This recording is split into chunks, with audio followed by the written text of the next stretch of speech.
Hello, I'm glad you could join us today. This is the 5th episode of the 2nd season of the Salem Painter. I think today we're going to do something that's a little bit different than what we normally do. We're going to have a real stormy looking scene, something really dark. Normally we're doing very clear, pretty sunsets, but I think today we're going to start out with just like a little bit of blue, maybe a little bit of black mixed in together. Just start at the top of the canvas here, and we'll just put in something really dark, stormy looking. This will get lighter as we go down towards the horizon. That's a good thing. We want that. Now, sometimes during the show, you may see me looking down beside me here. We're trying something a little bit different, and when we do the show now, I'm going to try to switch my camera angles myself. So if you see me looking over here, we're getting used to the system, but I think it'll work very good, and it'll help us get the show done a little bit faster in the future. All right, I'm going to go back up here to the canvas and just come on down with that. What you saw me brushing on when we started here was a thin, even coat of liquid white. And actually, I never finished that up, so I'm going to go ahead and do that now. Get another brush here. Just liquid white over the rest of the canvas.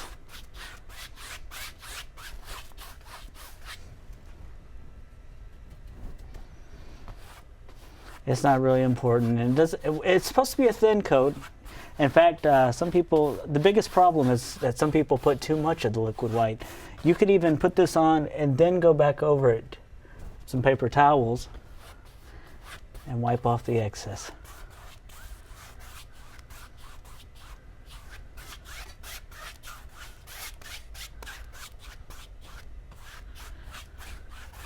Yeah, I got a brush in each hand. And if I could really do it that way, I'd get the painting done much faster. We'd have our show done in 20 minutes. All right, we got that liquid white on there. And okay, we're gonna continue brushing on this really dark black and blue mixture. Kind of makes gray when it mixes with the liquid white. And you do want this to get lighter as you come down, so if you feel like you need it to be darker, you're going to want to go back up to the top of the canvas and start up here. Have it come down that way. That is very important, because you always want things to be lighter as you come towards the horizon, unless you're painting something like a cloud.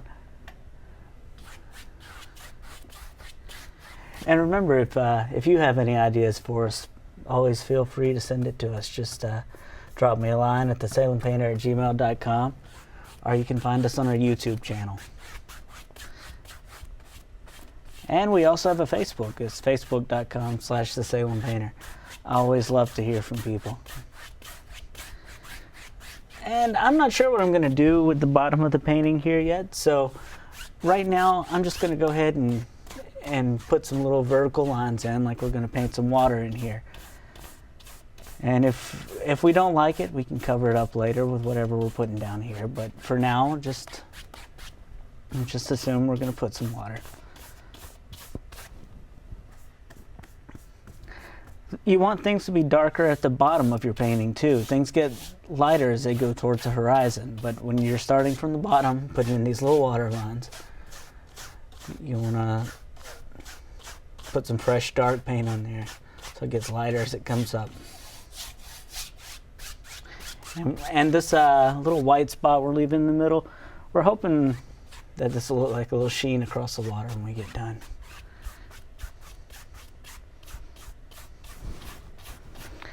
All right, and I'm going to go down to the palette here. A little bit more of that color. As you can see, we got some spaces left down here where it still looks kind of white. And the little wood frame on the back of the canvas can make it a little bit hard to cover these places about an inch in. So just make sure you go back over those and get those. Make your painting look much better. And just come into the sky here. blend it out a little bit more, get rid of some of these brush strokes. We kind of done like some X-shaped strokes where we go like forward, back like this. And you don't want to get rid of all that. It just makes it look like things are happening up in your sky. And that's going to make your painting look really good. All right. I think the next thing we're going to do is take some titanium white. Just spread that out real thin. Load up our brush with it. A lot of paint, because we're going to paint some clouds up in the sky. All right, now we'll just come up here and decide where we want these clouds to be, and we'll just start tapping them in. This is quite a bit different from the way we usually do it, but I like to show people different things, so you can do the one that works best for you. Just tap them in. Keep loading your brush up with paint. A lot of paint on here. And a little more going down through here. And we'll do these in layers. Like maybe if we want another layer of clouds, we'll just come back over the top of the layer we've already got in.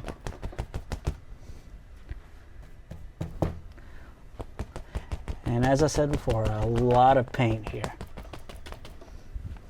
That's what's going to make this look good.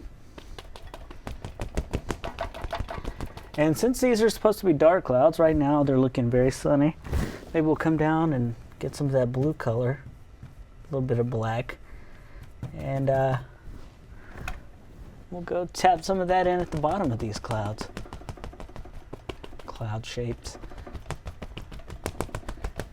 Just however we want. It's not very important right now. We're going to end up blending it in a minute.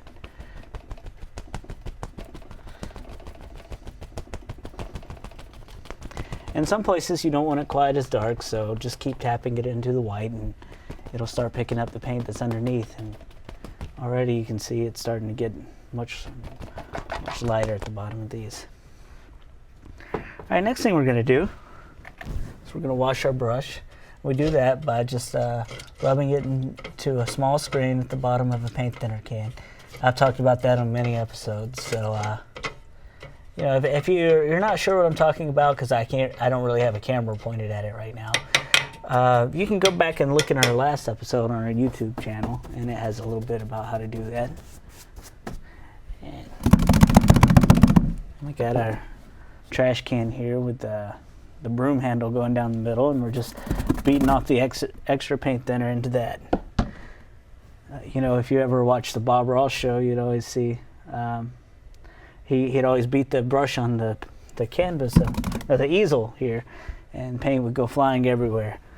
Well, we can't do that here, so we got to keep this under control, and I'm sure you don't want to do that at home.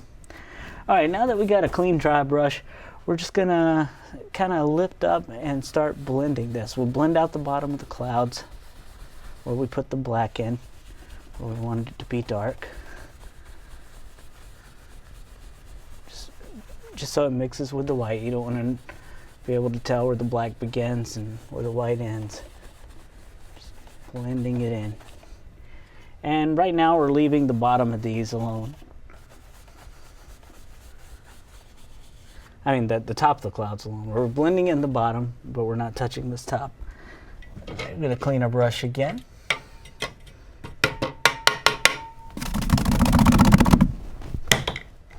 Throw my brush.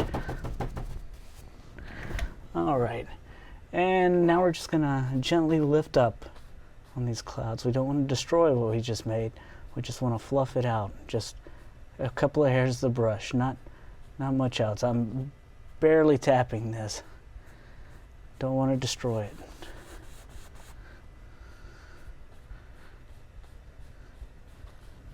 Alright, now that we've done that, we're just going to lightly blend across. Just like a couple of hairs, just like when we were just fluffing it up. Just not much at all.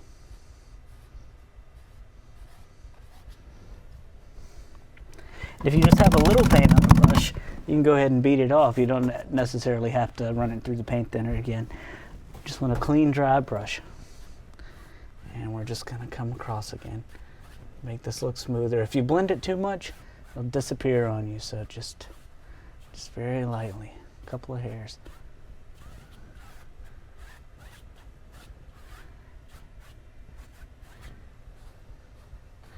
And if you blend it out too much, just fluff them up again. Come back across very light. Got a little hair on the canvas there. Get it off with the corner of the brush. And already we've got a nice cloudy sky there. And if you get done here and you feel like your sky doesn't look dark enough, maybe come back and put some more dark color up in this corner. You want it to make it look like a threatening storm coming in, not little clouds rolling in from the ocean. All right. And I think next in this painting, we're going to put some mountains because I love mountains. So we're going to go down to the palette and get a little bit of the maybe brown, black, blue, just a little bit of all the colors. When you mix them together, they're going to be very dark. A little bit of the crimson color to give it a purplish hue. I'm just going to mix that together, just picking it all up with the knife and putting it back on the palette. That'll mix it completely. Sometimes we want to mix things a little bit marbled. And when we do that, well, we don't want to mix it so much. All right, now I'm going to cut off a little roll of that on my knife and just come up wherever I want my mountain to live in my painting. And I think I want my mountain to be right here. Any of you have ever watched me before, you know that painting mountains is one of my favorite things to do. Love mountains.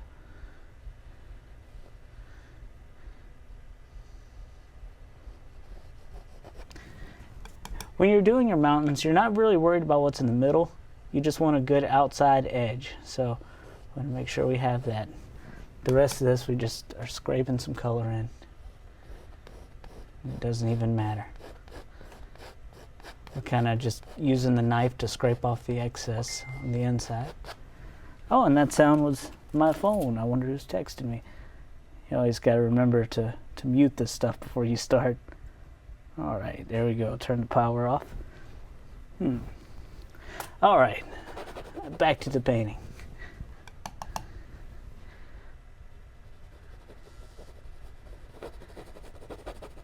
Yeah, I'd say that's probably the hardest part about painting is just finding the time to do it undisturbed.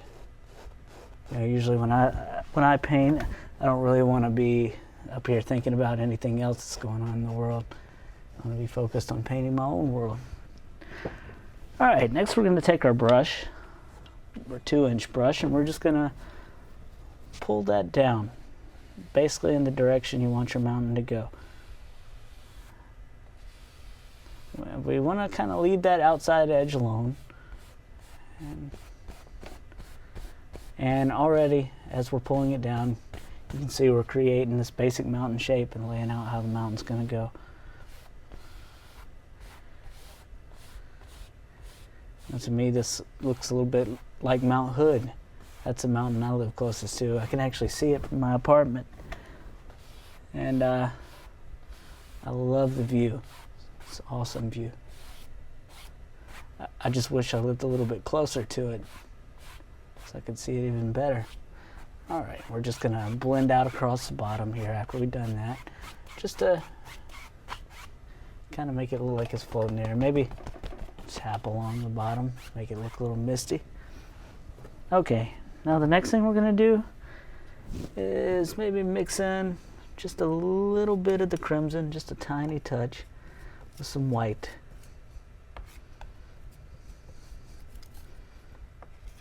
Crimson's very strong compared to the white, so that may even be a little bit too much. But you know what? I think a pink mountain would look interesting.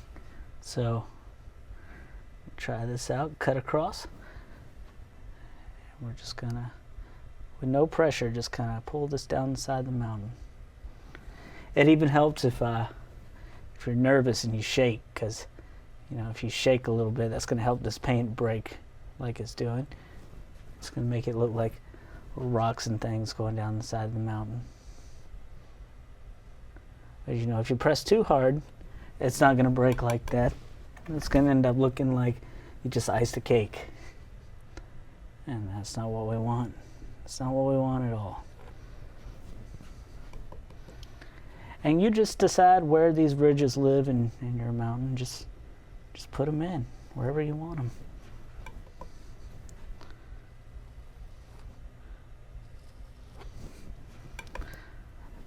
And I'm just going to pull down to about here. I'm not too worried about the outsides because I know that in my painting I'm going to put some trees out here, so we're not worried about this. Just putting it in however we want.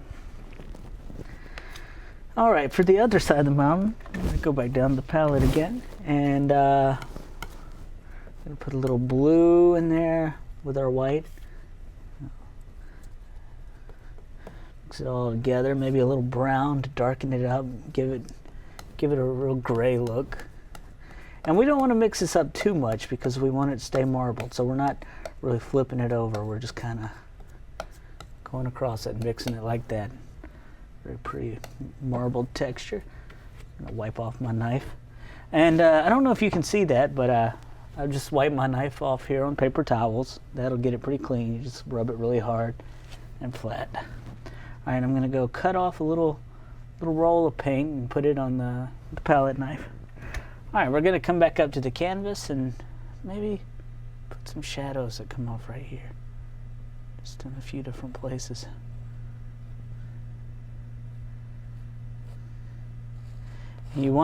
Typically you want the shadows to go in the opposite direction of your mountain. I have a smaller palette knife, but I left it at the house. That probably would have been a perfect opportunity to use it. But we'll do that next time. Make sure to bring it with me. I got two of my big ones here and don't have the small one.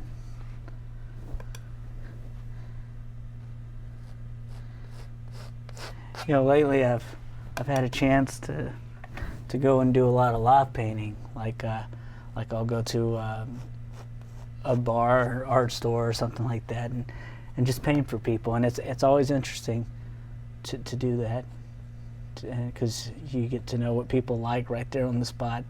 And a lot of times people say, you know, I really like that. You know, if it had this in it, I'd buy it, and they'll tell me what they liked. All right. Wherever you've got a little protrusion here, you always want to have a shadow coming off of it. It's very important that you put your shadows in your mountain because, you know, if light's coming from this side and hitting it, you're going to have shadows on the opposite side. Another little hair on the canvas there. Just scratch it off. Smooth the place out. All right. And we're going to go back down to our palette and maybe going to mix up a little green, a bit of black, a bit of Van Dyke brown. Mix them in together. And I'm going to set that to the side for a second and make a little bit lighter color with just a little brown and green together. I'm going to set that over there. Getting the colors ready for the trees here. And the first thing I'm going to do is make some foothills using this green and brown mixed together. Alright, we're just going to start maybe right here. Come down the side of this mountain, just putting in some color. I even pick up a little more green and brown, just mix it on the brush.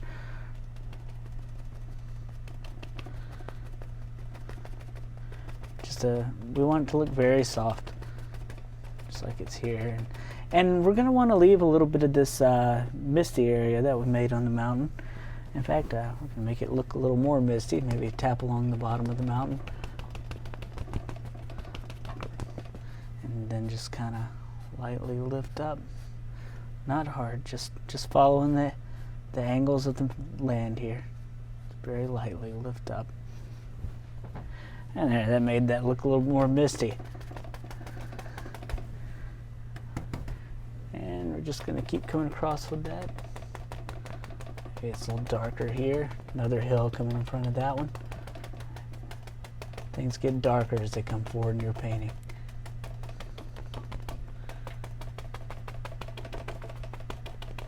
And just as we did with the mountain, we're going to leave a little bit of that there, and we're just going to take a 1-inch brush and lift up, make it look like thousands of little trees back here, way off in the distance. And we're going to come along and do the same with this new little hill we've made. We'll come across this part where we let the mist look like a little bit of mist there in between the two hills. That's what we're hoping for anyway. If you ever have any questions about this technique, there's a lot of people online that do it and make videos of it. I'm one of them now. But when I was learning, it was a great resource for me, because a lot of times if you're watching some of the painting shows, they don't have time to go over all the techniques. And sometimes the best teacher is just experience, so most of the time. So just try the technique. And my first painting, it was a disaster. I believe in one of the first few episodes we did, I brought it in to show people, hey, this is what my first one looked like, and it was a disaster. But I learned more from that painting than I have from any other painting I've done. All right, now we're going to mix together a little bit of black, a little bit of brown, a little bit of blue, just get some very dark color. And we just want to fill some of this in down here.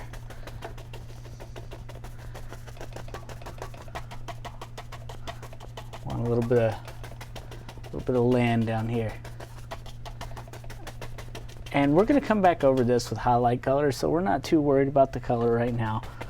We could really put this on with a paint roller if we wanted to. It's just important that we have some dark undercolor. You got to have dark to have light. And what I mean by that is you got to put some dark underneath, so when you do your highlights, it looks like you've got some shadow underneath them. And maybe we'll go into some green, bit of yellow. Makes a really nice bright green. Reminds me of spring. Kind of an emerald green. And we're just going to come along and start putting some of that color in over the dark. And as you probably can't see it very well yet, but it's already starting to look like little bushes and things way off in the distance. Little trees. And if you're coming forward and you're putting in a new layer of them, just be sure to leave a little bit of that dark color showing through. So it just looks like you've got a lot going on there. Already we've created a whole grassy meadow back here, and we've barely done any work. That's why I like this technique, because you can get a lot done without doing a lot. I'm a little bit lazy sometimes. Don't tell anybody though. That'll just be our secret.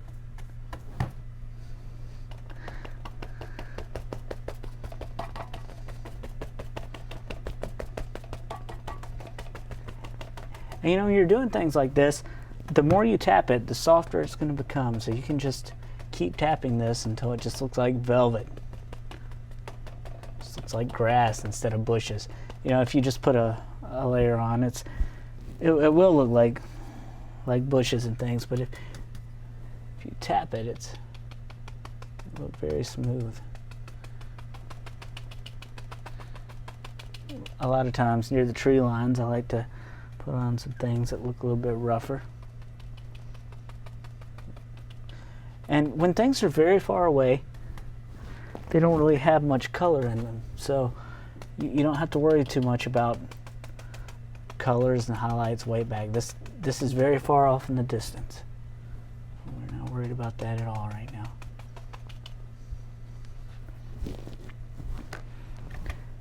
And see, now we got our foothills here and our mountain. And the more layers we can put, like we got a layer here, a layer of foothills here, got a layer of bushes, meadows. The more layers we can get, the more that it's going to add distance to your painting. Like it's going to look like that mountain is miles and miles away. It's all these little places where we put the mists that really create that distance. All right. And now we're going to go back down to the palette, and we're going to get some of that color that I laid out for trees. And maybe we got a big tree right here. Just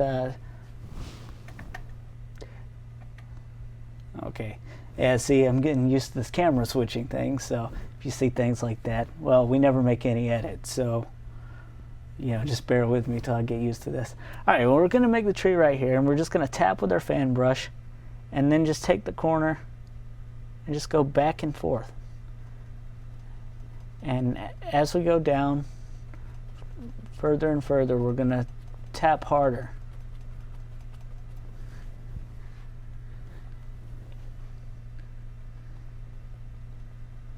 We're not too worried about the details in the tree right now. We're just making a shape. We're going to come back and highlight this. Put lots of things in there.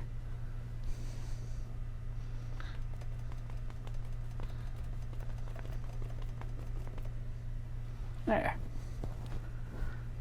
I'm going to make this a little bit darker. The underpainting should be very dark. I could probably even mix some black in with this, and that's what I'm going to do, because I want to make sure we keep that dark.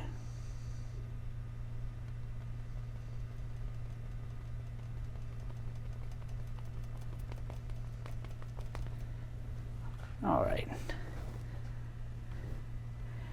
And I like it when things go off the side of the canvas, so make this tree a friend right here.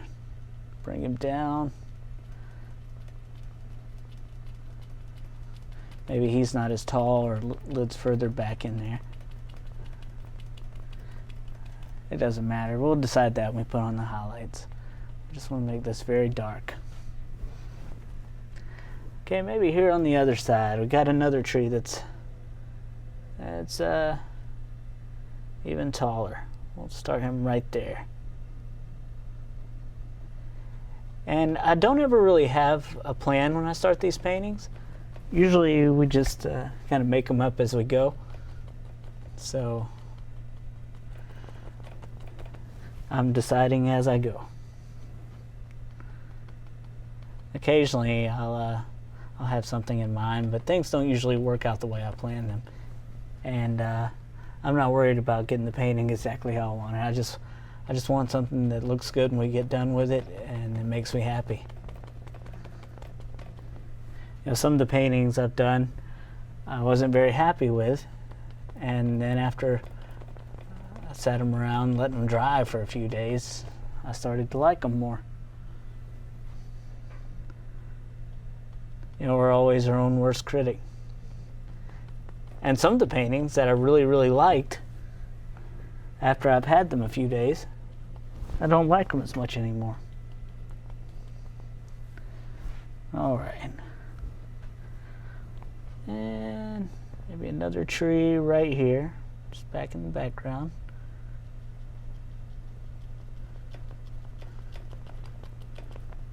Just kind of fill that in. And one more back beside it. Maybe this tree grows at an angle a little bit. Maybe it comes down this way.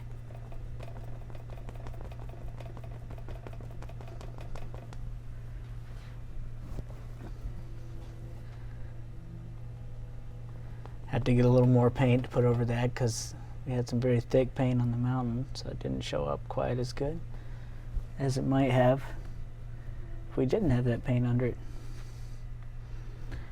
And maybe we got some trees that are really far off, and we can just drop those in, do them the same as you did the other trees, just like the top. Just stop when you get down to the bushes there. These are really far off in the distance, so we're not seeing many details here.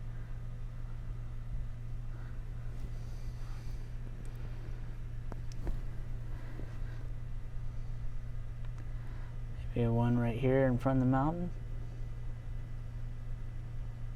And you can do as many or as few of these as you want. If you wanted, you could just do a whole forest of trees. I think we're going to do a few more and we'll call it good.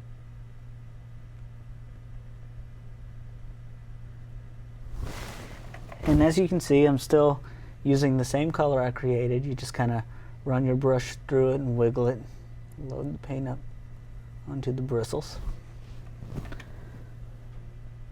And just tap and then come down with it. Same way as we did the other ones, just a little bit smaller since these are really far off. Maybe one more that's kind of big right here, goes over the side of the mountain. It's wherever you want these. I think I'm gonna go back over that, get a little bit darker.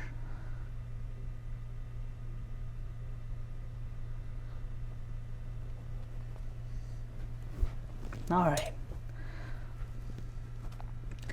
Now we're gonna mix together some of the really dark colors and come back up and just cover up the bottom of these and keep coming down with it.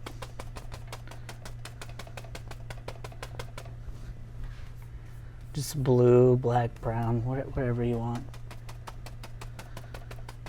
Of course, we don't want to cover up all that soft grass that we work so hard to make, so we'll leave some of that in there.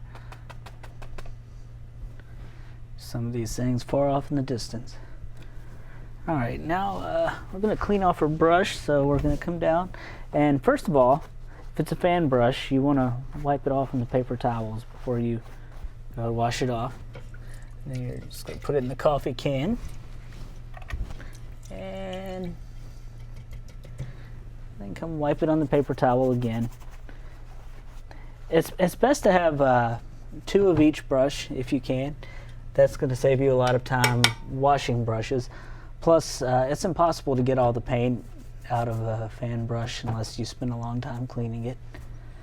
But all right, now we're going to come back down to the palette and get some yellow, green, really bright. A little bit more yellow than we had before. Maybe a little yellow ochre in there too.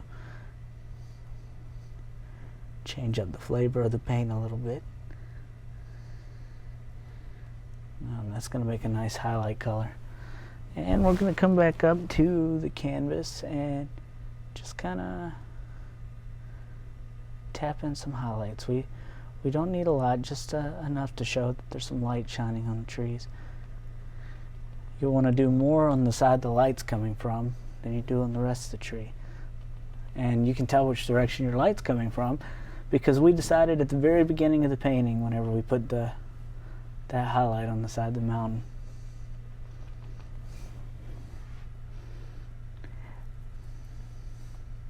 As you come down your tree, you're going to pick up some of the undercolor, and it's okay if it does that because you want your trees to be darker at the bottom, especially when you're painting like evergreen trees.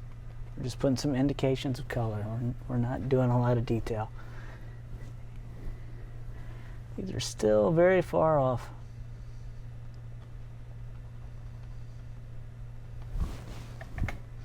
Of course, you can do yours however you'd like.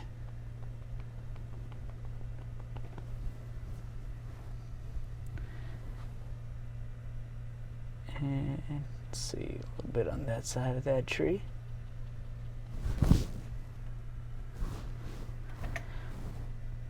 Maybe a little right here.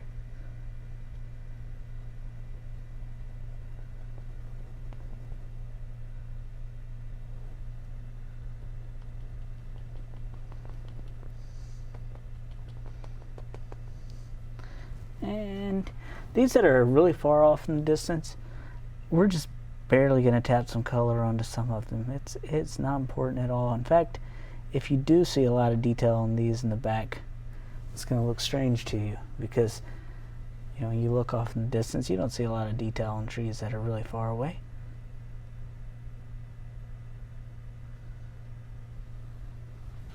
All right. I'm going to come back and get some more of that dark color I was using. Put a few more bushes in here, indications of bushes. And we're going to go and just to some straight yellow. Start putting a few highlights on these bushes in here.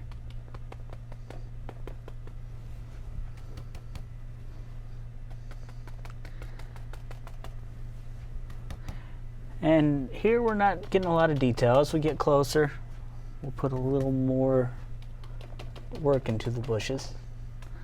This is just some stuff that's way in the background at the moment. And when you're painting bushes, it's important to remember that they're each individual. So you'll want to make sure you paint one bush at a time. It may just look like I'm coming up here and just kind of slapping at the canvas, but no, we paint them one at a time so they all look like individual bushes.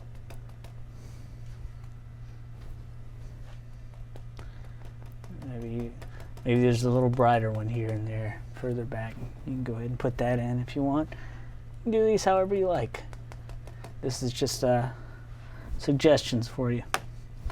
All right, the next thing we're going to do, we got some water down here, so we're gonna pull some color to go down into the water. Just straight down. If you need some extra color, just put some green and blue and stuff like that on your brush. The color doesn't have to be perfect. We just want to indicate that there is a reflection here. And you know, if we mess up some of what we painted, that's okay. We can come put it back in. We're not too concerned with it. And you know, if we curve this a little bit, it's going to look like the water's going in that way, and that's a good thing.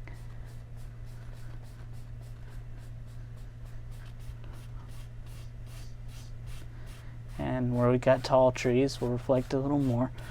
And you know, if you like, you could go through and just make perfect reflections for all of this stuff. It might even look better than what I'm doing. I imagine it would. So if you have more time, you know, put a little more thought into your reflection. See what you can do with it. Bet you can do some amazing things. I'd love to see some pictures of them. So if you all decide to paint, be sure to drop me a line. Send me a picture. I'd love to see it. All right. Now I'm gonna clean off my brush. So just rub it across the screen in the bottom. Get off the excess and then just beat it into the bucket. All right, now our brush, it's not completely clean, but it's basically clean. We got it close enough. And so now we're gonna come back up here to the canvas, and we're just going to take a couple of hairs of this and just go gently across. Gently. We don't want to destroy this, we just want to make it look watery.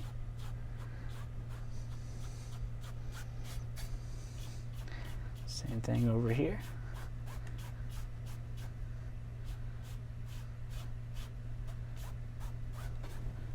Alright, now we're just going to do some blending all the way across here. Make our water look smoother.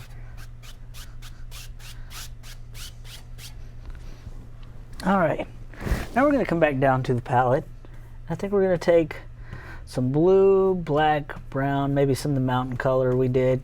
Mix it all together. We want a lot of paint on our brush. And we're just going to maybe come along and make a landmass going across here. All the way, just all the way across. Look at that, I did it again. Messed up my switching. I think I've about got this down though, so our next episode should be perfect. All right.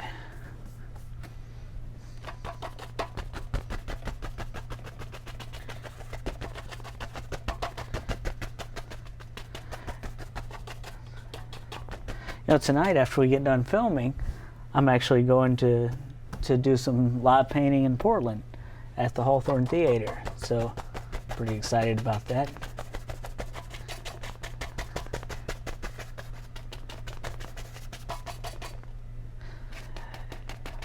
You know, we started out trying to make a really threatening sky with dark clouds, but by the time I put in all those nice trees and mountains, it looks like a very happy scene to me now. Kind of cheers me up. It's been raining all day here today, so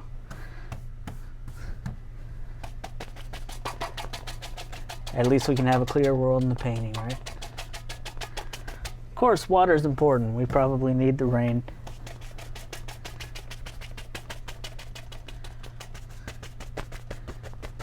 And sometimes I like the rain. Now, we're not too worried about this we're putting in. We could even brush it in or put color in, but it's a perfect way to practice, putting in color with your brush. And I'm gonna get a little bit more paint, and we're just gonna push the brush down so we get some little bushy looking areas right here by the water.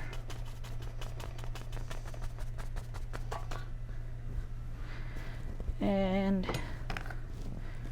I think we'll go into some of the yellows, yellow ochre, maybe a little cad yellow, a little green.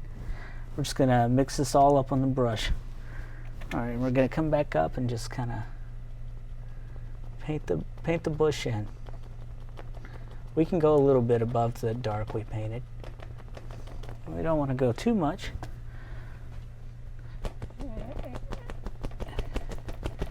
Just paint these in, one bush at a time. And we're not too much worried about a lot of details. The details create themselves, the brush strokes. We just want to make sure that we leave some of this dark area in here.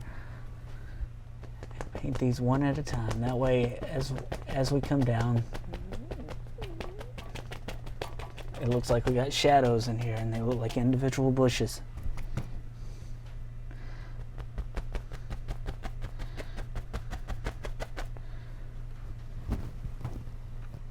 Maybe put a little crimson in there. Get a really bright red looking bush.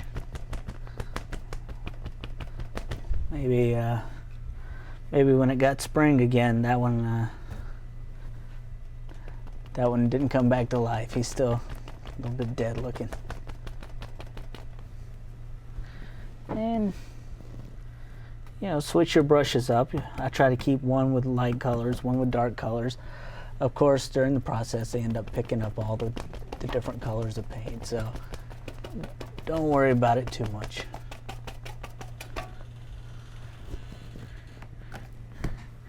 All right, we're gonna another little bush in right here. He goes halfway across. He's very big, but because he's at the bottom, he can't be very big because things closer to us are going to get bigger. As we get closer, we also want to make sure that we leave more of the dark area. That is very important. I can't stress that enough. If you don't have dark areas, it's not going to look right to you. And let's see, we got about 10 more minutes left, so I want to go into some more dark paint, blue, black, brown, a little bit of all the colors. Just mix them up on the brush, and maybe right here we're going to have a big bush. It is a big bush. He's covering up half the painting.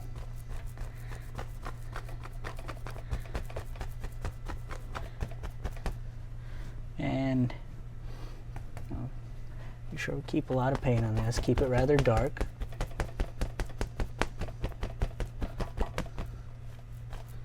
And just bend these bristles so it makes it look like you've got some little branches and things going on in here. Maybe we'll even get a little filbert brush and put some white on one side, some dark on on the other side, just come through this bush, just make a little branch. It looks ridiculous right now, but then we're going to come back and cover it up most of the way. So you'll just see little parts of the trunk of the bush coming through.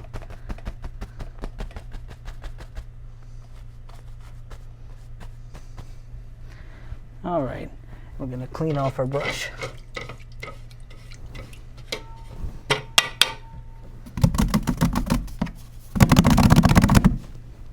All right, and I think next we're going to highlight this bush with some mixtures of yellow ochre.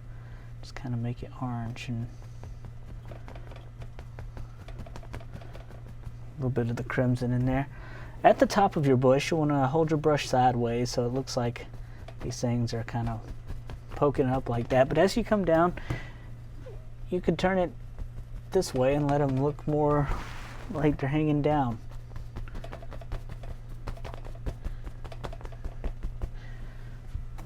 And just remember to leave a lot of these dark areas.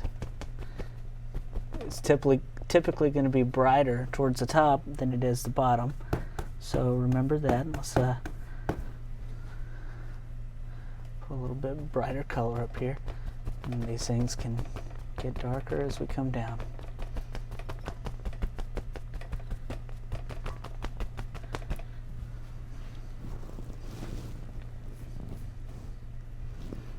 And maybe I'm going to take my small fan brush, get some brown, maybe a little paint thinner to go on it, thin it out. I'm just going to make a little dead tree that sticks out through here. And keep this rather thin at the top, have it get thicker as we come down. All right, there we go. I'll get used to that eventually, I promise. All right, and a little here. Maybe there's a little branch sticking out there. And we're going to put some more leaves and things on this in a second, so this isn't very important.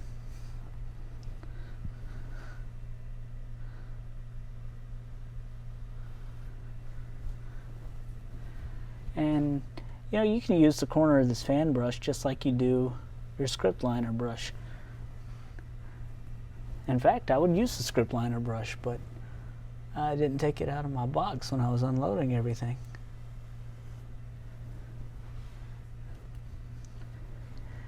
You know, one thing about big brushes is they're a little bit harder to use, but you can get a lot of area painted really quick using a big brush like this.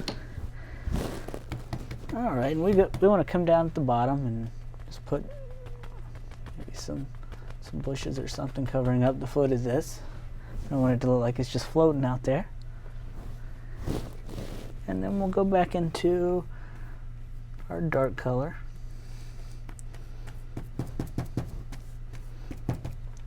And just make some little bushy things out here wherever we feel like they would go. Now, this kind of reminds me of the old Japanese bonsai trees. And I'm gonna get our 1-inch brush and come back and put a little color on that. Just letting it get darker as we come down.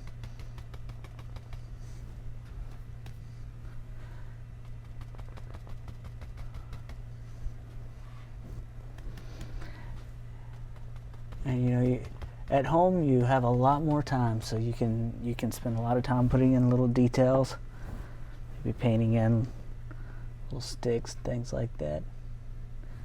And all right, the last thing we're gonna do, we're gonna take our palette knife. This is just a dry, clean palette knife, and we're gonna start scraping some things into the little places underneath that look like little sticks and trees and things like that coming out of the shadows. Maybe it's the little things that hold these bushes up. You know, you can do some off in the distance too. Maybe put in an indication of some little trunks coming down in the middle of these trees. Maybe scratch down the middle of them.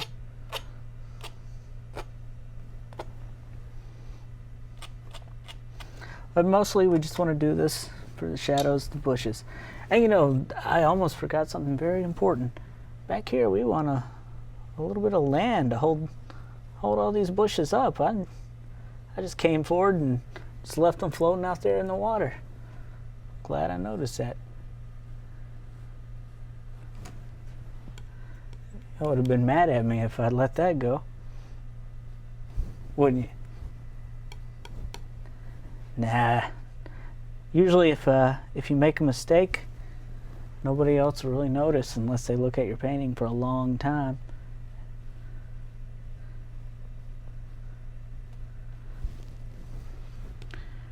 Alright, just coming across at an angle. You don't want these going straight down. And just like that, we created some land already for them to sit on. And now maybe we'll take a little bit of white, mix it up with that brown.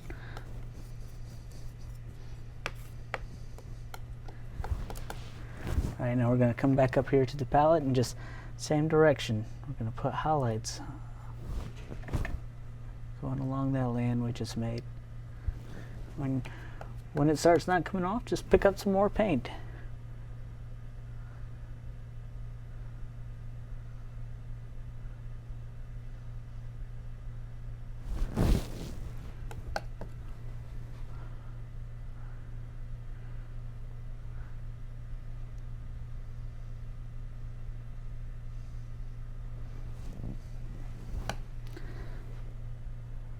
Alright, there's the highlight. And we want to bring those at the same angle as we painted the land in to start with. And the last thing we're going to do, because we don't have too much time left, so we're going to get some liquid white. We're just going to spread it out really thin on our palette. We're just going to get a little cut of it and just make some water lines coming across. Anyway, all I was doing was just putting some little cut straight across. Alright, well, I hope you enjoyed this painting today, and I hope that you'll try this sometime. And if you have any suggestions or any questions you want to ask us, just feel free to get in touch with us. Drop us a line at thesalem@gmail.com. Well, thanks for watching. We'll see you next time.